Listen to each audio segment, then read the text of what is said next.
Long before the world learned the name Murkoff, long before the wall rider tore through Mount Massive, and long before journalists uncovered the truth, there was a different experiment, a quieter one, a hidden one, buried beneath the noise of the Cold War, wrapped in patriotism, secrecy, and lies.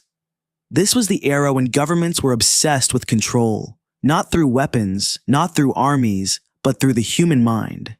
And Murkoff, always hungry, always watching, stepped forward with a promise. Give us your broken, your lost, your forgotten, and we will turn them into something useful. But the people they took weren't volunteers. They weren't soldiers. They weren't patriots. They were victims, stolen from their lives, stripped of their identities, and thrown into a nightmare disguised as therapy.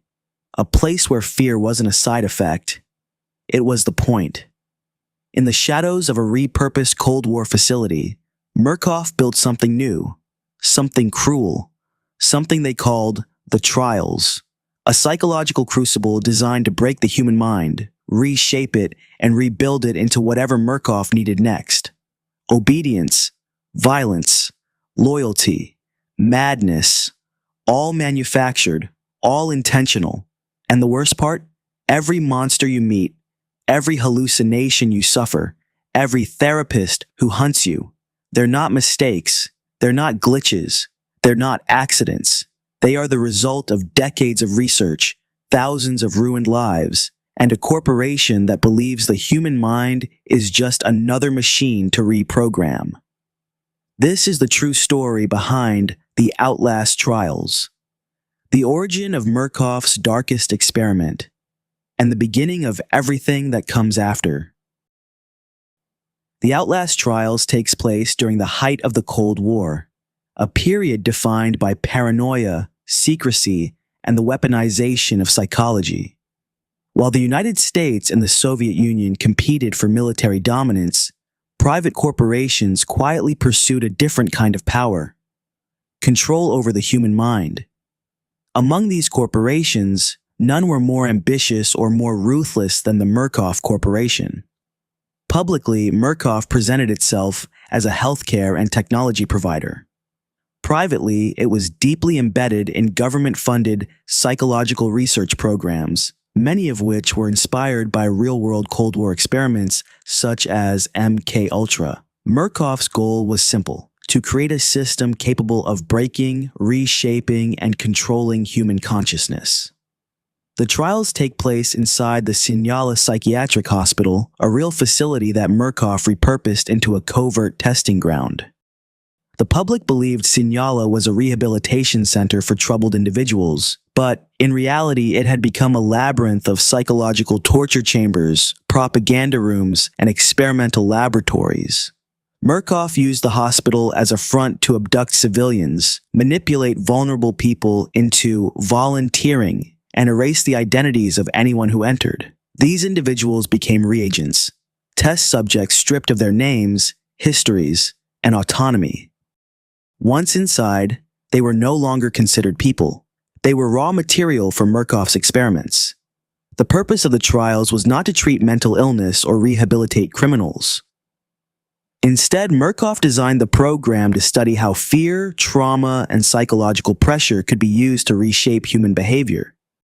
The company believed that the mind could be broken down and rebuilt like a machine, and that a person's identity could be overwritten through controlled suffering.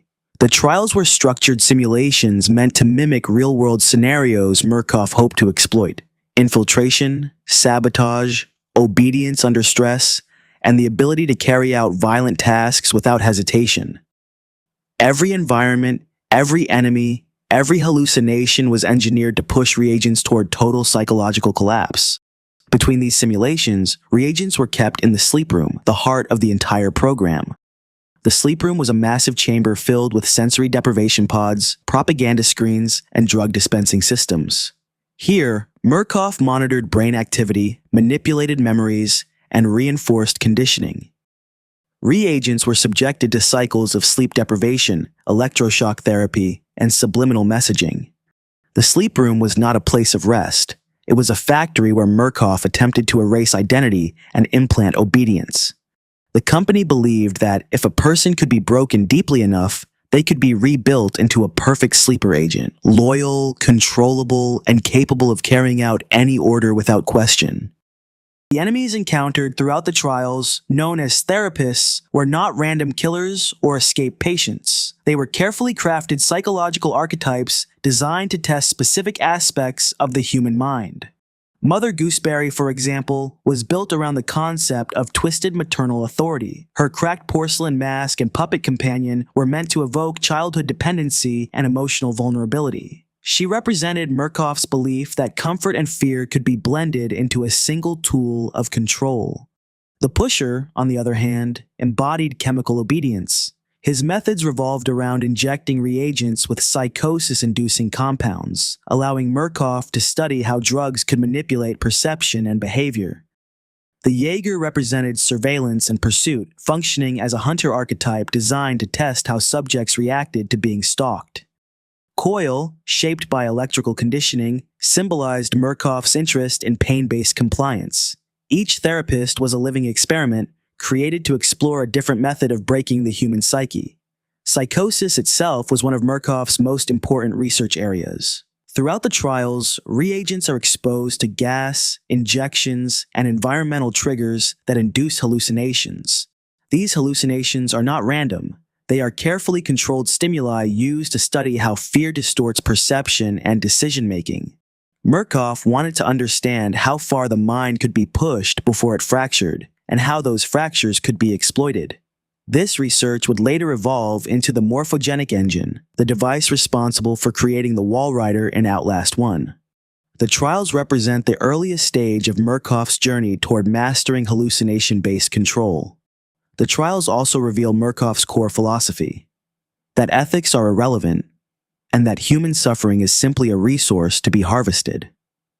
The company believed that fear was the strongest motivator, that trauma created obedience, and that identity was malleable. Their motto, "Where there's profit, there's purpose," was not just a slogan, it was a worldview. Every experiment, every death, every broken mind was justified as long as it brought Murkoff closer to its goal of perfect psychological domination. The events of the Outlast trials directly connect to the later games in the series. The techniques developed in Signala, hallucination control, identity erasure, behavioral conditioning, become the foundation for the morphogenic engine and the Walrider project at Mount Massive Asylum. The propaganda and mind control experiments seen in the trials also foreshadow the manipulation and religious hallucinations central to Outlast 2. In many ways, the Outlast trials is the origin story of Murkoff's future atrocities. It shows the moment when the company realized that the human mind could be weaponized and that suffering could be engineered with scientific precision. The ending of the Outlast trials, without revealing specific spoilers, confirms that the program was never meant to end.